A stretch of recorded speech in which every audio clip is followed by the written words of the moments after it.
blowing my horn at 52-year-old men on the freeway. And here this guy is kicking my tail on the racetrack. I don't know what else to say. Oh, I think he's probably as good as there is out there. Except for Darrell.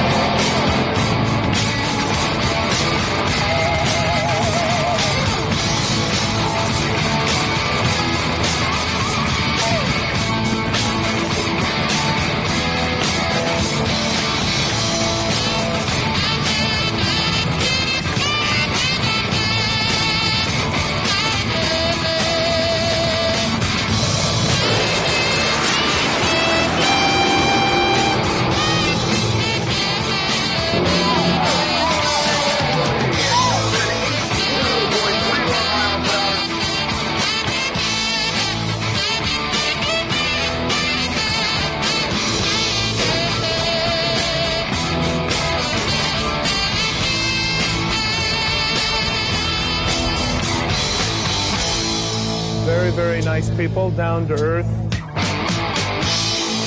good, hard-working people. Is Eddie Hill here this weekend?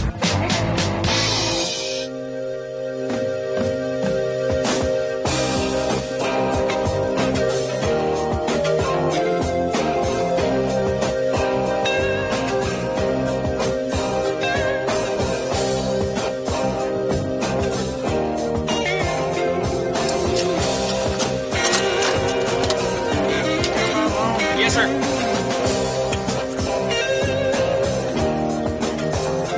Oh, clear mine on the starter. Ready, Ed? Clear? Hey, like it, son. Or thrill.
Drag racing, contested over a very short distance, only 1,320 feet.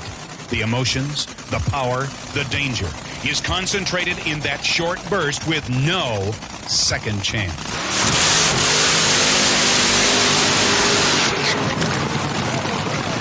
Competition among top fuel dragster drivers has always been intense, but things got even tougher when Eddie Hill returned to the drag strip.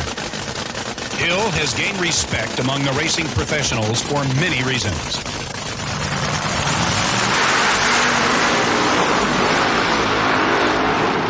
Not the least of which is the Texan's unwavering mental strength. A graphic example of this toughness came in 1988 at Bristol, Tennessee. There, Hill took on Winston World Champion Dick LaHaye in a rare and dangerous nitro standoff known as the Burn Down.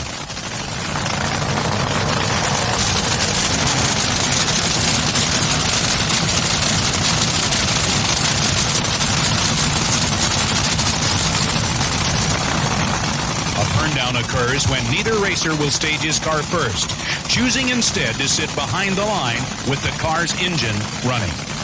Because of the intense heat generated by nitro-powered engines, a burndown, if it goes too long, can lead to engine explosions. Not only expensive, but dangerous.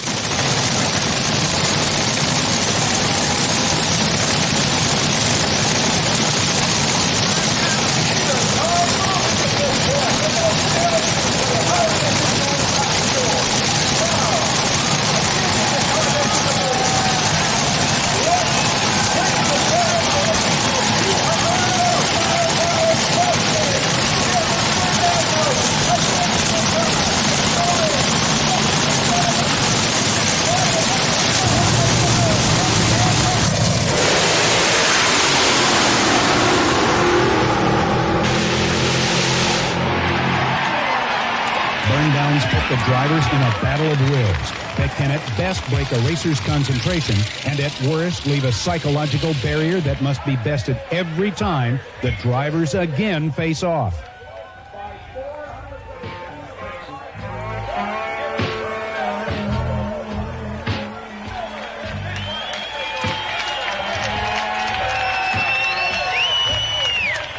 Eddie the Thrill Hill.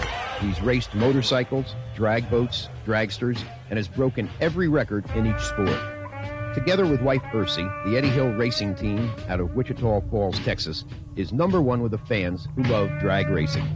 He's a man amongst men, a die-hard Texan, and a dedicated racer who reflects on his upbringing. One thing that I remember that my dad told me, and I always thought was good advice, said, son, you need to do something that you really enjoy doing. If you don't enjoy what you're doing, you're not ever going to be worth a darn at it. And I think that's pretty good advice. I'm doing now exactly what I want to do, and it's been good this last year. I'm normally not satisfied with anything less than pretty much 100%. As far as the amount of time or commitment or effort that it takes, I try not to draw the line there. All the money we spent, all my retirement income and everything that we gambled on trying to be able to make a living at this, a lot of people would say I was too stubborn for my own good to gamble that much. I'm trying to be able to do this for a living. But then when it came through, then they say, boy, that guy really had a lot of stick to it. So.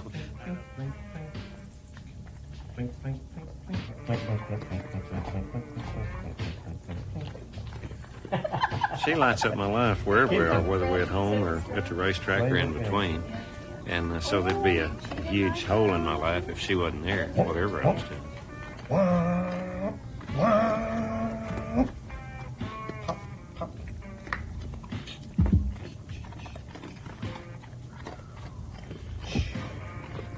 Yay! Yay! 493! Yay! Kitty Roll! First of the threes. Except sometimes it's, Bang! oh, no, not another floor. Oh, no, not another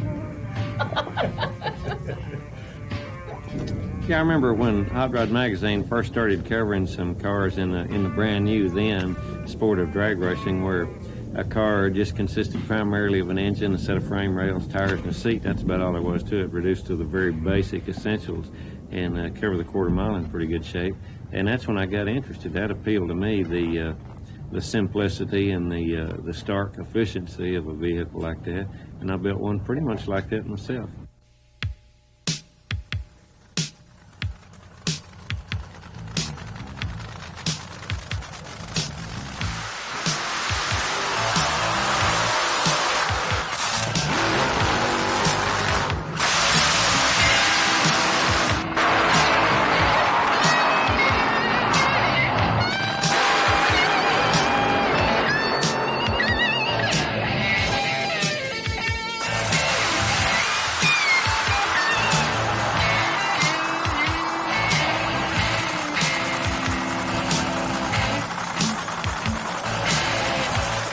First car I built didn't have a roll bar, and when we went to tech it in for the race, he said, kid, you got to have a roll bar. And I said, what's a roll bar? And he said, well, it's some tubing that comes up over this way, so if the car gets upside down, it won't squash your head.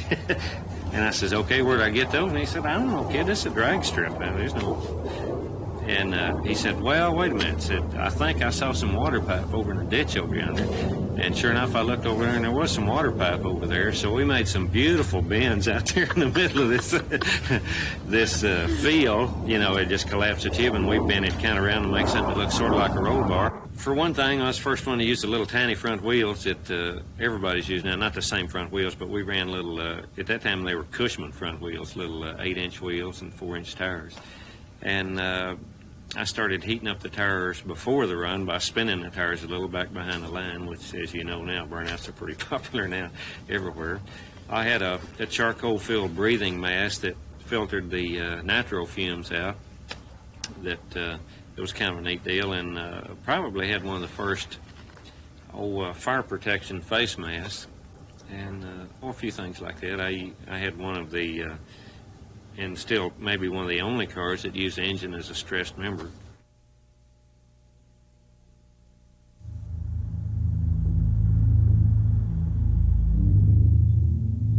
Blown fuel hydros, the most dangerous and unpredictable of all motorsports.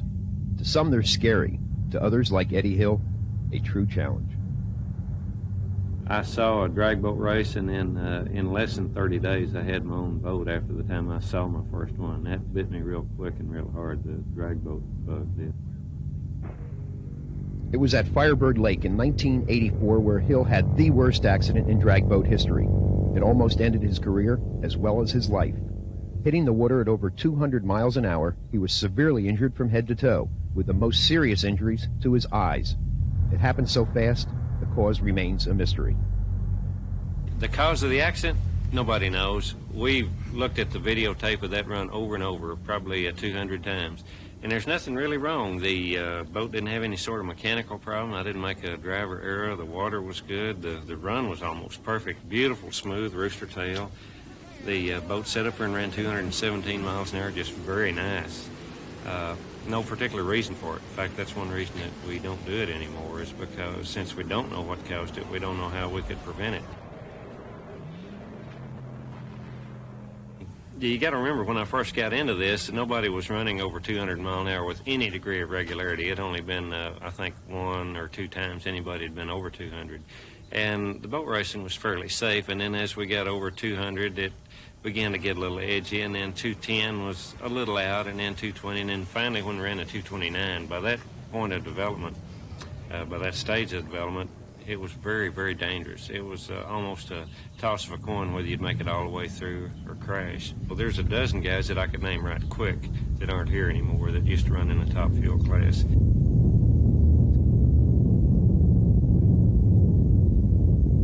Drag boat racers are a special breed. Although they realize they face death every time they get into their boat, the challenge of speed on water is like a magnet to them, and they continue to race.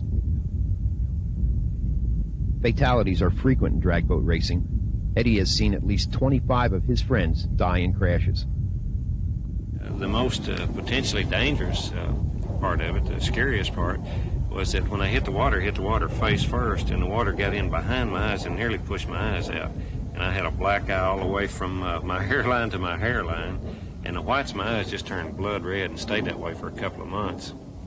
I wondered at one time whether the whites of my eyes would ever be white again, but nearly lost my sight, so that was the scariest part. Everything else, the concussion and the puncture wound through my jaw, the way I found that was I took a little mouthwash in my mouth, and when I started to rinse it around, I squirted a little of it out through that hole, and boy, you think that didn't smart.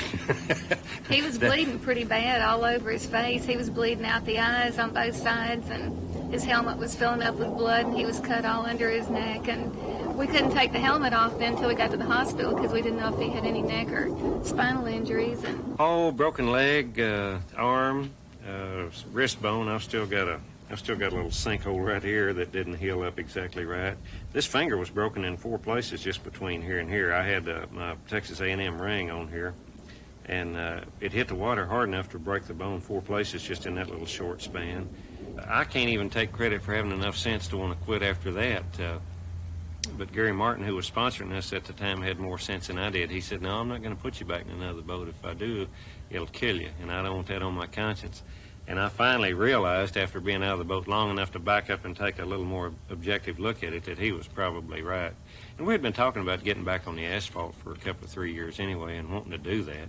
So it made a convenient time to make the switch, really, because we were out of boats and out of boat hardware. We fished that engine up off the bottom of the lake and out of Davy Jones' locker and bought a CU's dragster and went from there.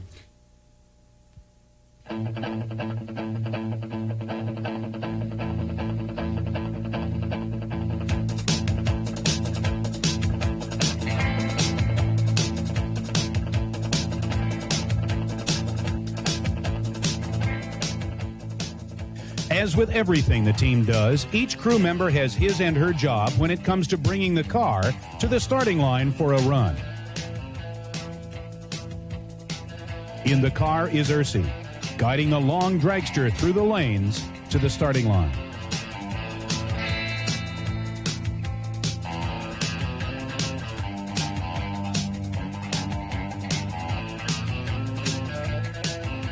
Eddie Hill rides in the tow car with Carter. Here they compare notes for the last time.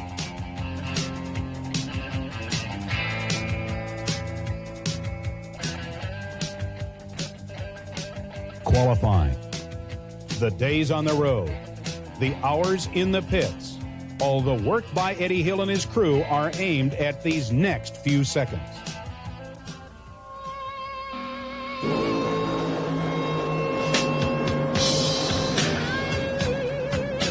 Noise at the starting line keeps talk to a minimum. Again, the crew goes about its work with quiet efficiency. Hill dons his fireproof racing suit and slips on his helmet.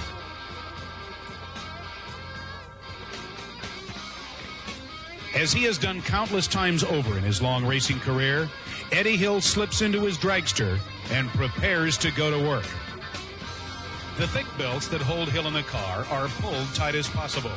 Still, the forces that he will experience on the dragster's launch will compress his body so that for an instant the belts will hang loose around him. His office is cramped but fully equipped. During the 5 seconds of the pass, Hill will be a blur of motion as he manipulates the mechanisms that control the car's transmission, fuel flow, the brakes, and parachutes. While Ercie sees to this final and vital chore, Eddie sits quietly in the cockpit. His concentration narrows. His every thought focuses on the challenge ahead.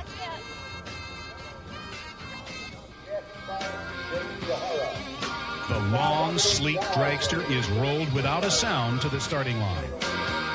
The silence of its approach only adds to the anticipation. The crowd awaits the Texas gunslinger. Driving a top-fuel dragster at today's speeds allows little time for thinking.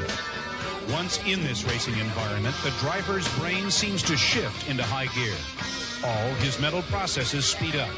Instinct and experience take the place of contemplation. Fuzzy Carter handles the starter. Make sure everything is ready before the missile begins its burnout.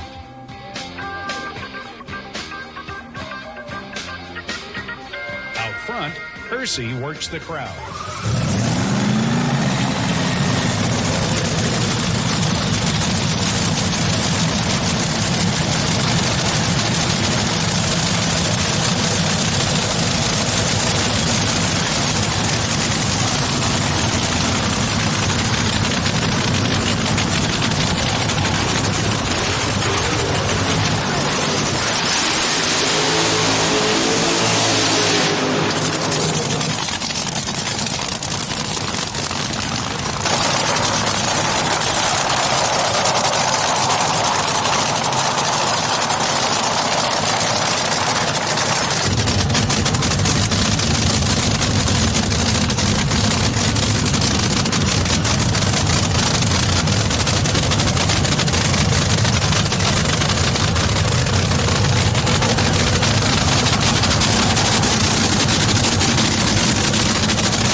seconds, the pass is complete. The parachutes blossom and begin to slow down the car as it rolls to the end of the track. Heavy What did we run? 549, 250 something. Because you were smoking bad when you went through the lights. Well, it never did just totally quit pulling, I guess. I went back and We looked. need the dual element wing on there. We need that dual element wing. How far was it down? Quarter About track? half track, looks like. But many aspects of the car's performance are masked from him. Here, the crew steps in, reporting bits of evidence that will help squeeze out that final drop of performance that could make the critical difference on race day. It was nervous time.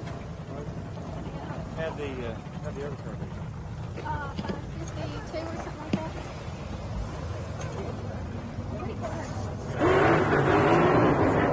Good run. Not too shabby. Yeah, huh? For the first one. At least we both got through there. Yeah. There are extreme ups and extreme lows, and I don't know of anything in the world that can get you so far up or so far down so quick. I mean, from 5 seconds you can go from a hero to a zero, you know, from a champ to a chump. Yeah, it looked good first half track.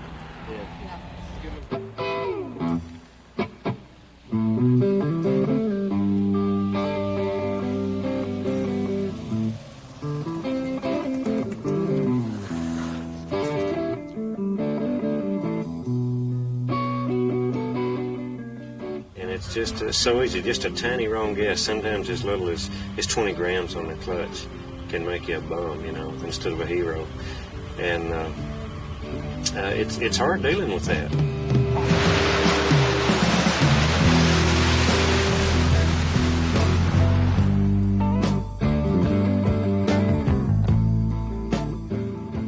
Knowing that a guess that you make is going to determine not only your income, but how people perceive you. As being successful or not, whether you get on TV or not, whether your sponsors get the proper exposure or not. And Ercie's a profound stabilizing influence on my life. And unfortunately, whenever I get down, it seems like she's up, and vice versa. So we kind of help each other through the bad times. So far, I don't guess we've both been extremely down together. If that happens, we're probably in trouble. Constant communication. Usually what one of us knows, we both know, and that includes our team members as far as the racing. It's just constant communication with everybody, and it works very well.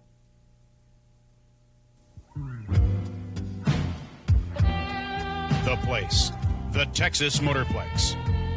The event, the IHRA Texas Nationals. The date, April 9, 1988.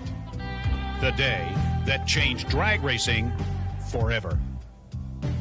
The run for the first 4-second pass had begun months before, as the latest advances in fuel systems and clutches had steadily allowed the racers to eat away at the 5-second mark.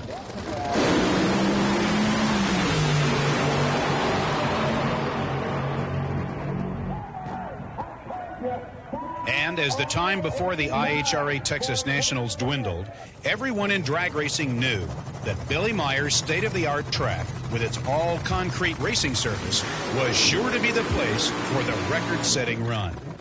In the thick of the battle was Eddie Hill, who took his first shot on Thursday, the opening day of qualifying at the event. His time, 5:13. A new IHRA record, but not a 4.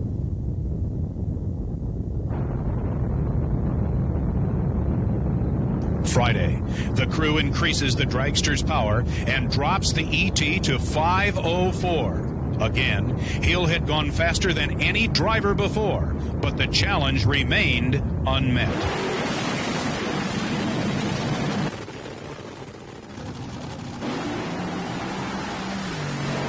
Right now, getting into the 4s is more important than winning the race. Last weekend I couldn't say that, but we won one race now, and we're so close now with our ETs that it'd be a shame not to go ahead and do it this weekend if it's at all possible, and it would mean more to me to be the first to do that. or the deepest one into the fours, if it does happen by more than one team, then to win the race would. So we're looking for that barrier right now. The faster the car goes, the better I like it. Always, yeah. The best runs are always the most enjoyable. Is it easier for the driver on a faster run like that, Eddie? It seems like my car is smoother. The better it runs, the smoother it is. Last year when we ran at 509, 285 here for the NHRA record, that run at that time was the smoothest ride I'd ever had. And that one this morning was smooth?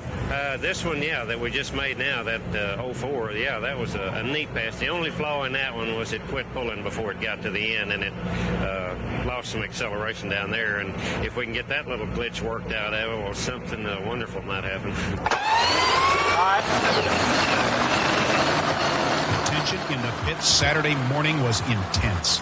Hundreds of thousands of dollars of racing equipment stood ready. It was hot, and the cloudless sky offered no comfort from the blistering sun. The first qualifying session opened shortly before noon. Then, one of the strongest challengers to the 4-second mark pulled to the line.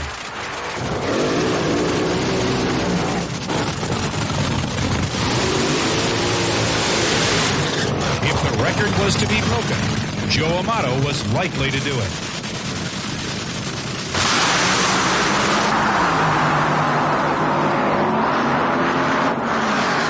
But the record still stood, and now it was Eddie Hill's turn. In the lane opposite Hill was Gene Snow, a fellow Texan who had stepped in and saved Hill's career during the dark days of his comeback. Even today, Snow was still helping out. He'd lent Hill the wing that sat high atop the long yellow dragster. His desire to win is unbelievable. He tries nearly everything he can come up with, and he's also one of the best drivers there are.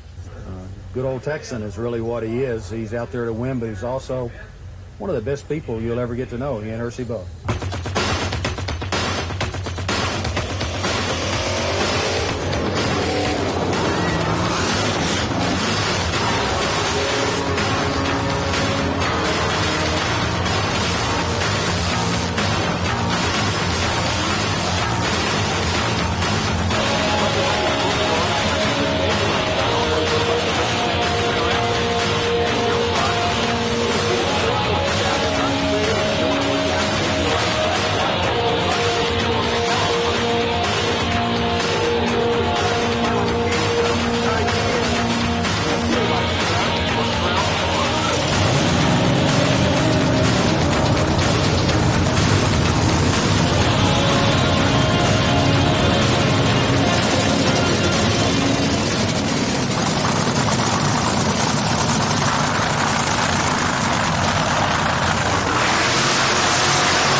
Snow's car quickly lost traction, and he watched as Hill went faster and faster and faster until the nose of his dragster broke the electronic barrier at the end of the quarter mile.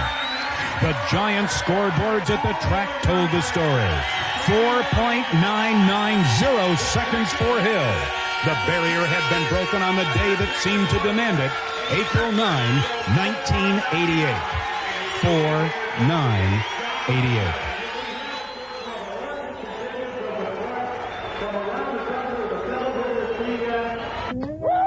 Rapid 499. $8.95, 60 foot.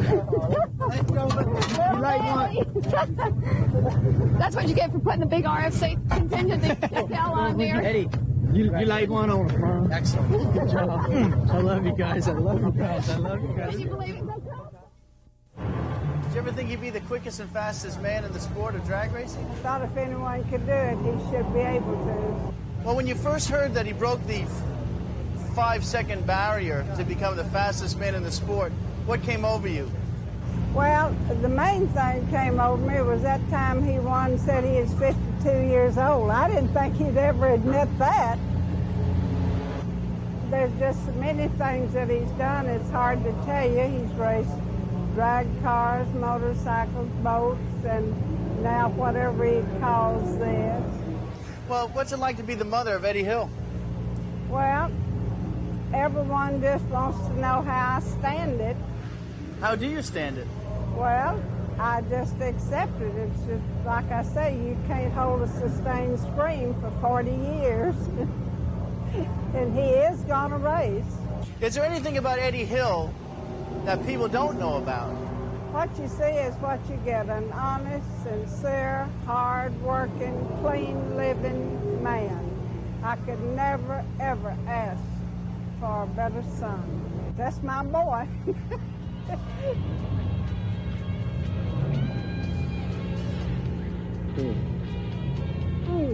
That's my mom.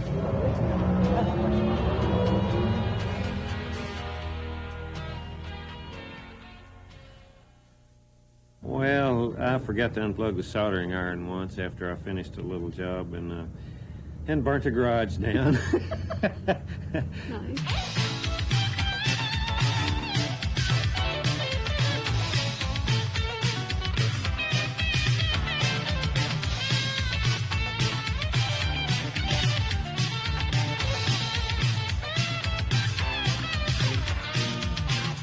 Down in the front valley, and we kind of ride around in the back valley too.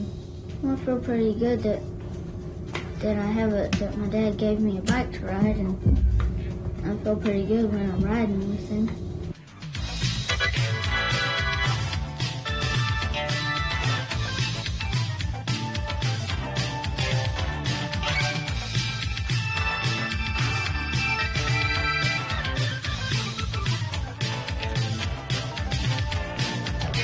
Do you think you're a good role model for a father? Well, I like to think so. I'm conscious of the responsibility to do that, and I work at that now.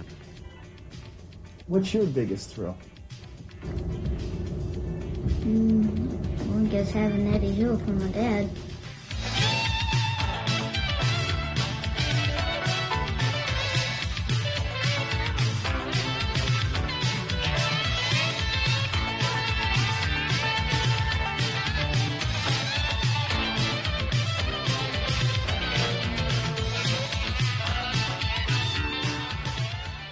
I've got a big block Chevy-powered playboat that will run about 70 miles an hour that I just love to play with that. And Ercie bought me a parasail that I love to hang in the sky behind the playboat. That's really neat. I like to ride motorcycles, like to play video games, like to watch good science fiction movies. There's a lot of things I like to do. In 1 year, we just about filled the place up. I didn't have either one of these rings or this sculpture, the Kenny Youngblood original, and that line of trophies behind you on the mantle there. It's been quite a year.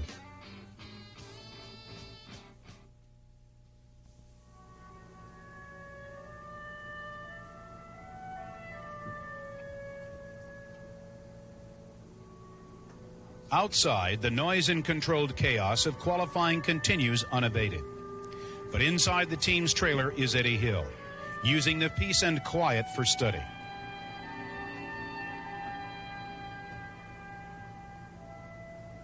Like a monk enjoying the solitude of his monastery, Hill pores over the printouts from the dragster's onboard computer. A former engineer, Hill considers the computer essential in sorting out the complexity of today's high-tech racing hardware. This intellectual point of view is entirely in character because Eddie Hill, a graduate of Texas A&M, is a scholarly man.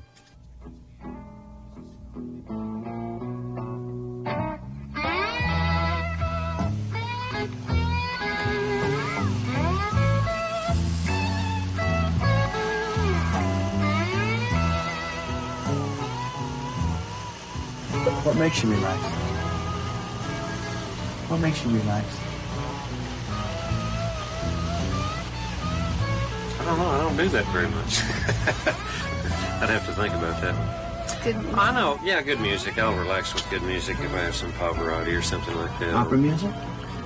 Yeah, a little light opera or light classical music.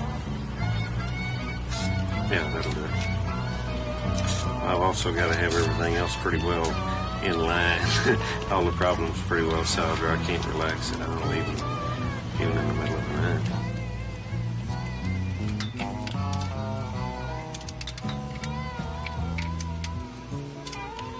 Even a full-time professional mechanic that hadn't been involved in exactly what we do really couldn't even conceive of the amount of work it takes to get one of these deals ready. And nearly all the work takes place before you ever get to the drag strip. Eddie, can you explain what that direct drive does? Yeah, it just takes the place of the transmission, just like the transmission being in high gear. It's about all it amounts to, except it's a lot lighter. Doesn't have the hydraulic drag of the 2-speed. Is that the advantage? That's one of it, and the other one is that you can put quite a bit more clutch in it to leave the starting line without smoking the tires. And it seems like we may be able to apply a little more of the horsepower that way than we could with the transmission. What kind of 18 can you turn? Well, Gene Snow's run a 5006, and we've run a 506 with it, so it's looks like it's probably going to work.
if a guy cuts an extremely good light and does it consistently like Gene does or like Amato does, that I get more up and I try harder for a guy like that than if I'm just cutting a time trial against somebody that, that's not known to be a good lever or something like that. So I think I try the hardest and normally seem like I do the best job when I need it the worst. So I feel like I'm at my best when I run or Gene or Joe.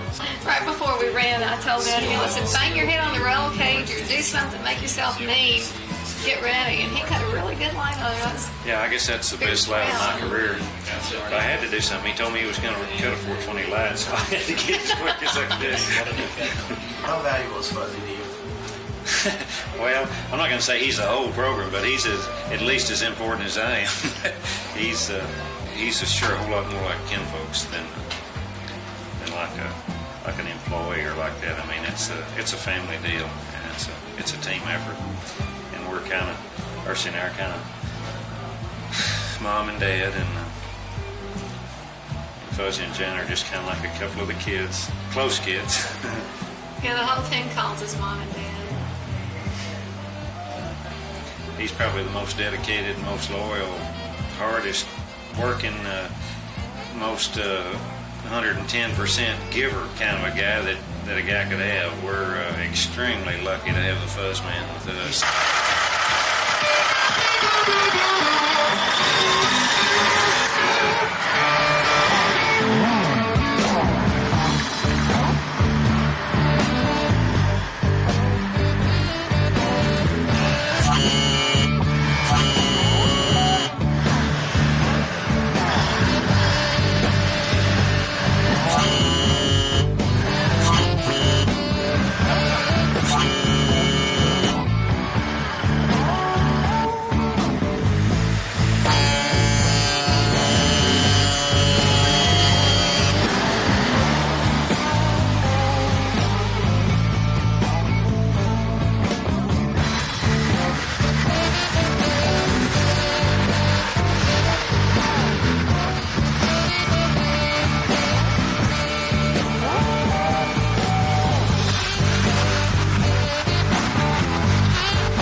is a very detailed drag racer.